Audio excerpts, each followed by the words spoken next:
Hello everyone, welcome to my channel. I am Salma. I am working in AIIMS Kalyani as a nursing officer.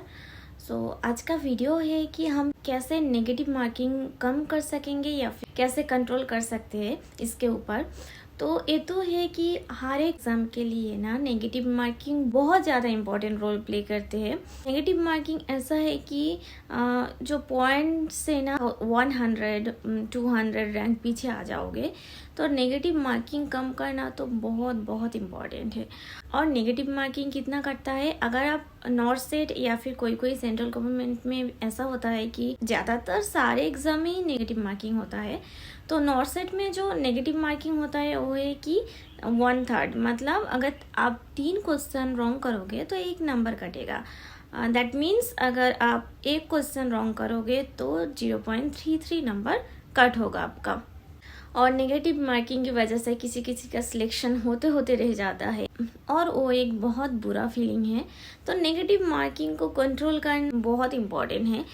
आज मैं 5 point share करूंगी जिससे आपका negative marking बहुत ज़्यादा कम हो सकता है, आगे बराबर कर दोगे अगर आपने सही तरीके से ये सारा चीज़ फॉलो किया तो फर्स्ट पॉइंट है क्वेश्चन रीडिंग. आप जब क्वेश्चन रीड कर रहे हो तो बहुत केयरफुली रीड करना है, केयरलेस होकर रीडिंग नहीं करना है. जल्दी जल्दी में आप रीड कर रहे हो तो क्वेश्चन जो पूछ रहा है ना वो आपको समझ में नहीं आएगा. तो पहले तो क्वेश्चन रीड करके आप ये समझो कि क्वेश्चन मुझसे क्या पूछ रहा है, ठीक है ना. कई बार ऐसा होता है कि क्वेश्चन के अंदर ही आंसर होता है और कई बार ऐसा होता है कि हम जल्दी जल्दी में क्वेश्चन पढ़ लेते हैं, फिर आंसर करके आ जाते हैं, फिर घर पे आके देखते हैं कि हमने तो सही तरीके से क्वेश्चन पढ़ा ही नहीं और फिर हमने कोई दूसरा ऑप्शन, गलत ऑप्शन सिलेक्ट कर दिया. फिर आपका क्या होगा, आपका मार्क्स नेगेटिव के तरफ चला जाएगा. तो इसलिए सही तरीके से रीडिंग करना बहुत ज़्यादा ज़रूरी है. आप जब क्वेश्चन रीड कर रहे हो ना, केयरफुली धीरे धीरे रीड करो, लेकिन बहुत धीरे भी नहीं कि आप टाइम मैनेजमेंट ही ना कर पाओ. आपको केयरफुली रीड करना है, क्वेश्चन में क्या पूछा है ये समझना है, एक्सपेक्ट ये सारा चीज़ देखना है, प्रॉपर शुरू से एंड तक क्वेश्चन को रीड करना है. कोई क्वेश्चन आप रीड कर रहे हो और वो क्वेश्चन आपने पहले से किसी न किसी जगह पे आप किए थे, जल्दी जल्दी में आपको लगा कि हाँ यही आंसर है, लेकिन पता चला कि क्वेश्चन के एंड तक आते आते क्वेश्चन का मीनिंग अलग है. तो क्वेश्चन को आधा अधूरा मत पढ़ो, क्वेश्चन को पूरा पढ़ो, समझने की कोशिश करो क्वेश्चन को और फिर आंसर करो, ठीक है.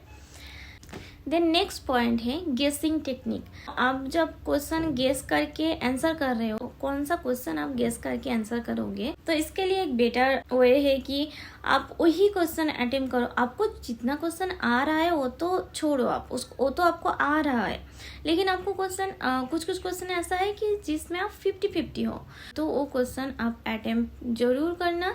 50-50 क्वेश्चन में सही होने का चांस बहुत ज़्यादा होता है. अगर आपने 10 क्वेश्चन अटेम्प्ट किया ना 50-50 वाला, आपको ऐसा 50-50 मतलब ऐसा कि आपको 4 ऑप्शन में से ऐसा लग रहा है दो ऑप्शन तो नहीं होगा, बाकी 2 ऑप्शन में आप कंफ्यूज हो, वो क्वेश्चन जरूर अटेम्प्ट करना, छोड़ना मत, क्योंकि इसमें क्या होगा, सही होने का चांस बहुत ज़्यादा होगा. अगर आपने 10 क्वेश्चन अटेम्प्ट किया, इसमें से आप समझ लो 5 क्वेश्चन आपको सही गया और 5 क्वेश्चन आपका रॉन्ग गया. तो 5 क्वेश्चन जो सही गए उसका 5 नंबर आपको मिला और जो 5 क्वेश्चन रॉन्ग गया उसका कितना नंबर काट हुआ, 3 क्वेश्चन में 1 नंबर काट होता है, मतलब 1 क्वेश्चन में 0.33. तो 5 क्वेश्चन में 1.66 नंबर काट होगा. तो 5 से 1.66 माइनस कर दो, फिर कितना हुआ, तो आपको 3.44 नंबर मिल गया. तो ये बेनिफिट होगा आपके लिए. तो 50-50 वाला क्वेश्चन आप बिल्कुल भी मत छोड़ना, वो आप अटेम्प्ट करना. और कुछ क्वेश्चन है कि आपको ऐसा लग रहा है कि ये क्वेश्चन मैंने कहीं पे पढ़ा था और मुझे ऐसा लग रहा है कि एक आंसर सही होगा, मतलब कि आपको क्वेश्चन के बारे में पता नहीं है और ऑप्शन के बारे में भी पता नहीं है, लेकिन आपको ऐसा लग रहा है कि वो एक ऑप्शन आपका सही होगा. तो ऐसा क्वेश्चन मत करना, क्योंकि ये प्योरली आप गेस करके कर रहे हो, तो ये सही ना होने का चांस ज़्यादा होगा. तो ये गया हमारा दूसरा पॉइंट. देन थर्ड पॉइंट है practice mock test in a proper way. मतलब कि आप जब मॉक टेस्ट दे रहे हो या फिर टेस्ट दे रहे हो तो उस टेस्ट को फाइनल एग्ज़ाम की तरह ही समझो। पूरा 1.5 आवर तक ही क्वेश्चन को अटेम्प्ट करो, एग्ज़ाम को दो। ऐसा मत करो कि 1 घंटे बाद या फिर आधा घंटे बाद आप चाय पीने चले गए, थोड़ा पॉज कर दिया, थोड़ा घूम के आ गए। तो ऐसा मत करना, क्योंकि आपको जो एग्ज़ाम हॉल में आप कंटिन्यूअस 1.5 घंटा तक आप क्वेश्चन को अटेम्प्ट करोगे ना, उस टाइम आपका माइंड सेट सही तरीके से रहेगा। अगर आप घर पे भी मॉक टेस्ट को 1.5 घंटे तक अच्छे प्रॉपर्ली एग्जाम की तरह दे रहे हो तो आपके लिए वो हैबिट हो जाएगा एंड आपका जो माइंड का कंसंट्रेशन है ना वो उस तरीके से डेवलप हो जाएगा। तो इसलिए जब भी आप टेस्ट दे रहे हो या फिर मॉक टेस्ट दे रहे हो ना, वो 1.5 घंटे तक ही दो, बीच में से मत उठो, तो आपको एग्जाम हॉल में जाके कोई परेशानी नहीं होगी। देन 4th पॉइंट है यूज एलिमिनेशन टेक्निक। आप जब क्वेश्चन अटेम्प्ट करोगे तो एलिमिनेशन टेक्निक यूज करना।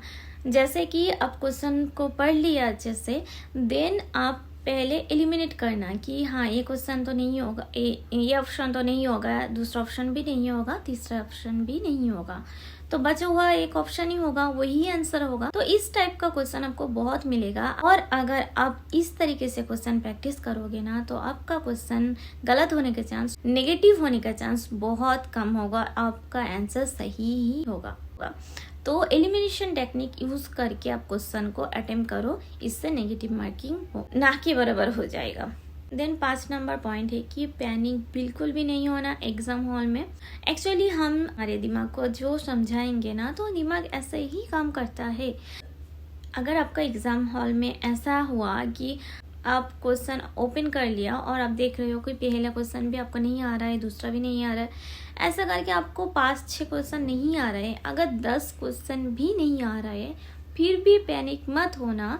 खुद को ऐसा समझाना ठीक है कोई बात नहीं, शायद ये 10 क्वेश्चन ही मुझे ना आए लेकिन बाकी सारा क्वेश्चन मुझे आएगा, कोई बात नहीं। और ऐसा भी समझाना खुद को कि हाँ अगर मेरे लिए टफ है तो सबके लिए ही टफ है। तो ऐसा करके खुद को समझाना। ऐसा मत करना कि उस टाइम पे आप पैनिक हो गए कि हाँ मुझे 10 क्वेश्चन नहीं आया फिर क्या होगा। ऐसा आप सोचोगे ना तो जो आता ना वो क्वेश्चन भी आपका गलत हो जाएगा और नेगेटिव में चला जाएगा। आपका दिमाग उस टाइम पे फ्रीज हो जाएगा, आप सही तरीके से क्वेश्चन रीड नहीं कर पाओगे और आपका क्वेश्चन गलत होगा ही होगा। क्योंकि अगर आपके दिमाग ही सही तरीके से काम नहीं करेगा तो क्या होगा, आपका क्वेश्चन रॉन्ग होने के चांस बहुत ज़्यादा होगा और क्या होगा, आपका नंबर, आपका मार्क्स जो है वो नेगेटिव की तरफ चला जाएगा। तो इसलिए आप जब क्वेश्चन अटेम्प्ट करोगे एग्ज़ाम हॉल में तो बिल्कुल भी पैनिक मत होना, नॉर्मली आराम से आप एग्ज़ाम को अटेम्प्ट करना। और आप जितना क्वेश्चन प्रैक्टिस करोगे ना आपके अंदर उतना ही कॉन्फिडेंस आता जाएगा, तो एग्ज़ाम हॉल में जाके आपको परेशानी नहीं होगी, आपके खुद के ऊपर कॉन्फिडेंस आएगा। तो इसलिए क्वेश्चन प्रैक्टिस ज़रूर करना, करते रहना क्वेश्चन प्रैक्टिस। और ये तो 5 पॉइंट्स नेगेटिव कंट्रोल करने की। होप सो आप लोगों को बहुत हेल्प होगा इससे। तो अभी मैंने जो 5 पॉइंट्स बोला इसको अप्लाई करके अब टेस्ट सीरीज अभी से प्रैक्टिस करना स्टार्ट कर दो, फिर आप देखो आपको कितना इम्प्रूवमेंट हो रहा है इससे। और ऐसा ही टेक्निक एग्ज़ाम हॉल में भी यूज़ करना नेगेटिव मार्किंग करने के लिए। नेगेटिव मार्क्स से कितना रैंक पीछे आ जाता है आप सबको ही पता है। नेगेटिव मार्किंग कम करना तो पड़ेगा ही पड़ेगा। नेगेटिव मार्किंग कंट्रोल के लिए ये 5 पॉइंट्स आप याद रखो, इसको आप अप्लाई करो, आपको डेफिनेटली हेल्प होगा। सो आज का वीडियो यही तक था। All the best to everyone. आप लोग अच्छे से स्टडी करो और अच्छे से एग्ज़ाम देना। तो थैंक यू एवरीवन, मिलते हैं हम नेक्स्ट वीडियो में।